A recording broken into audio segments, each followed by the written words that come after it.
अच्छा, जरा सोचिए, अगर किसी अपने की जान बचाने के लिए आपको एक असली भुताहा घर में एक नकली रियलिटी शो शूट करना पड़े, तो क्या होगा? आज हम इसी मजेदार और डरावनी कहानी वंतारा चैप्टर 1 की दुनिया में चलने वाले हैं। कहानी की शुरुआत होती है एक बहुत बड़ी रकम से, 50 लाख रुपए। और ये सिर्फ पैसे नहीं हैं, बल्कि विकी नाम के एक लड़के के लिए ये उसकी माँ की जिंदगी की कीमत है। और यही सवाल इस पूरी कहानी का दिल है। हमारा हीरो विक्की एक ऐसी मुश्किल में फंस गया है जहां वो अपनी मां को बचाने के लिए कुछ भी, मतलब कुछ भी करने को तैयार है। तो विक्की का ये डेस्परेट गैम्बल, ये हताश जुआ है क्या? चलिए पहले हिस्से में घुसते हैं और उसके इस कमाल के लेकिन उतने ही खतरनाक प्लान को समझते हैं। तो सीन कुछ ऐसा है। विक्की की मां को ब्रेन ट्यूमर है और ऑपरेशन के लिए पैसे चाहिए। उसके पास बस एक ही चीज है, उसके पिता का छोड़ा हुआ एक बंगला। लेकिन दिक्कत यह है कि वो बंगला इतना भूता है कि उसे कोई खरीदने को तैयार ही नहीं है। यहीं से विक्की के दिमाग की बत्ती जलती है।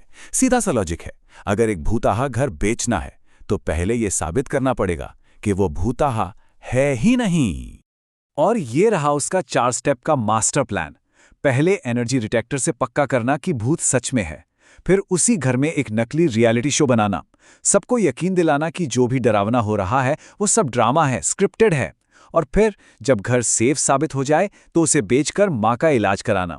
मतलब प्लान तो बहुत स्मार्ट है, लेकिन सोचिए जरा, एक असली भुताहा घर में ये सब करना कितना बड़ा रिस्क है।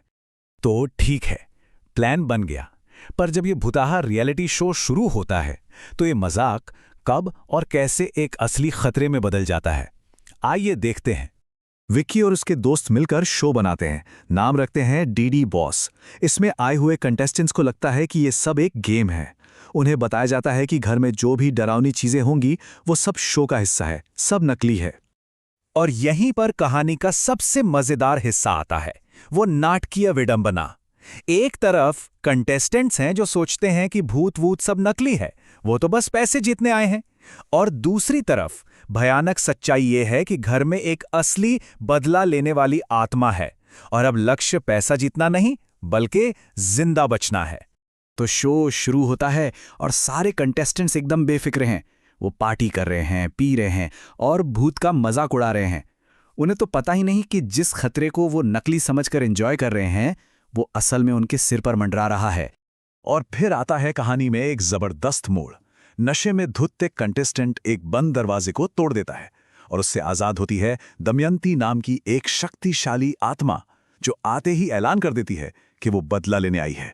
तो अब खेल असली हो चुका है। पर सवाल यह है कि ये दमयंती आखिर है कौन और उसका अतीत इतना दर्दनाक क्यों है? चलिए जानते हैं। और ये है दमयंती की दिल को झकझोर देने वाली कहानी। एक खुशहाल जिंदगी जी रही लड़की जिसके अपने ही चाचा भेरा ने सब कुछ छीन लिया। भेरा ने उसके माँ बाप के मरने के बाद उसके पति और बेटी को उसकी आंखों के सामने मार डाला और फिर उसे भी मारकर सारी जायदाद हड़प ली। बस मरते मरते दमयंती ने बदला लेने की कसम खाई और उसकी आत्मा गुस्से से भरकर उसी घर में कैद हो गई। जब दमयंती की ये दुख भरी कहानी सबके सामने आती है तो घर का पूरा माहौल बदल जाता है। विक्की भी अपनी मजबूरी का सच सबको बता देता है और अब डर की जगह सब मिलकर एक टीम बन जाते हैं। और यहीं से शुरू होता है कहानी का आखिरी पड़ाव, एक भूत को इंसाफ दिलाने का मिशन। अब देखिए, टीम का मकसद पूरी तरह बदल चुका है। अब पैसा कमाना नहीं बल्कि दमयंती को उसका बदला दिलवाना है। और इसके लिए वो एक प्लान बनाते हैं, उस विलेन भेरा को एक नकली डील के बहाने वापस उसी बंगले में फंसाने का। कहानी का क्लाइमैक्स तब आता है जब भेरा बंगले में लौटता है और उसका सामना होता है दमयंती की शक्तिशाली आत्मा से। ये अच्छाई और बुराई के बीच एक जबरदस्त और अलौकिक लड़ाई है। और आखिर में सबको अपना अपना हिसाब मिलता है।